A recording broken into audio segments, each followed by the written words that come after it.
सादिकाबाद ज़िला रहीम यार ख़ान बंगला मंठार की ये 1 आवर की कंडेर की टेल है, जिस पे आज आप पानी की आप गेज देख सकते हैं कि कितना चल रहा है। इस टेल पे पिछले 5-6 साल से पानी की बहुत ही बहरान रहा है और इस टेल पे पानी बिल्कुल ज़रा आता भी ना था। आज आप गेज देख सकते हैं कि कितनी चल रही है। जब से सैफुल्लाह बाजवा साहब इस टेल पे आए हैं तब से पानी की गेज यहाँ से कम नहीं होती और जब भी हमारा शेड्यूल होता है हमें हमारा हक़ बिल्कुल मिलता है, पूरा हक़ मिलता है। पानी की बिल्कुल ही हमें कमी नहीं है और हम मज़ीद आपकी अहले इलाका से पूछते हैं कि क्या सूरत हाल है। जी बताइएगा भाई, पानी की क्या सूरत हाल है? खड़े हैं कोई बात ले सकते हैं क्योंकि पानी हमारे पास ठीक चल रहा है, हमारा हक हमें मिल रहा है। 4-5 साल से हमें हक नहीं मिल रहा था। अब सैफुल्लाह बाजवा साहब 1-2 माह हुए आया है तो हमें पानी ठीक मिल रहा है।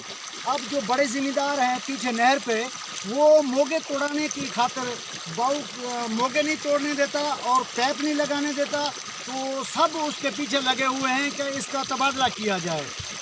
अच्छा, के मुताबिक इसका तबादला नहीं है। रूटीन के मुताबिक आपकी नहर बिल्कुल ठीक चलती है? ठीक चल रही है। पानी की कोई कमी वगैरह तो नहीं है? बिल्कुल कमी नहीं है। तो वो जो पीछे वाले कहते हैं कि पानी नहीं है, मोगों वाले, वो झूठ है। वो कहते हैं कि मोगे तोड़ने करते हैं। अच्छा, ये जो टूपे वगैरह जो है मोगे टूटे फूटे, ये खुद तोड़ के जानबूझ के खुद टूपे लगाते हैं। टूपे लगाकर वीडियो बनाकर वो ऊपर दिखाते हैं कि ये करप्शन करा रहा है। बाबू साहब करप्शन बिल्कुल नहीं करा रहा, ये खुद ये वो साजिश बना के उसको यहाँ से निकालने की कोशिश। अच्छा, आप इस बाजवा साहब पे खुश हैं कि ये ही रहे? खुश हैं, बिल्कुल खुश। हमें अपना हक मिल रहा है, बिल्कुल हमें हक मिल रहा है। हम खुश हैं कि बाजवा साहब जिंदाबाद, हक मिल रहा है।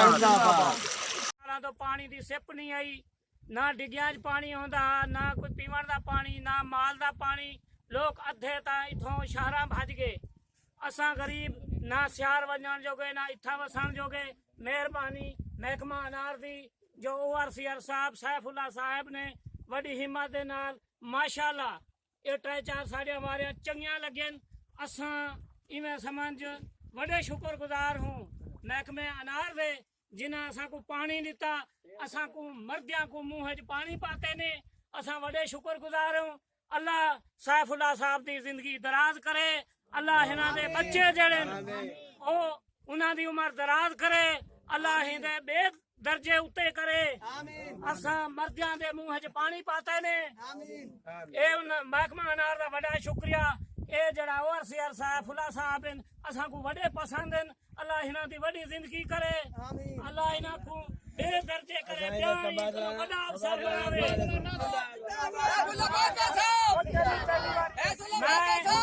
बनार कंडेरा 21,488 मोगे दा जिम्मेदार हाँ ते अल्लाह ताला ने माशाअल्लाह असा खुरड़े भी कट के दिन से अद्धी 75 बिजान भी कर गयूं। हूँ असा को सेकंड विच भी पानी लभदे, अगे असा को फर्स्ट पानी को ना लभदा। बिल्कुल पानी कई शय को ना होंदी, बल्कि पीवन का पानी क्या हाथ धोवन का पानी ना लभदा। पिछों मोगे टुट वेंदे है, जो ही करेंदे है। हूँ ही टाइम महकमा अनार ने बहुत अच्छा तामन किया है, खास करके सैफुल्लाह साहब जिंदाबाद।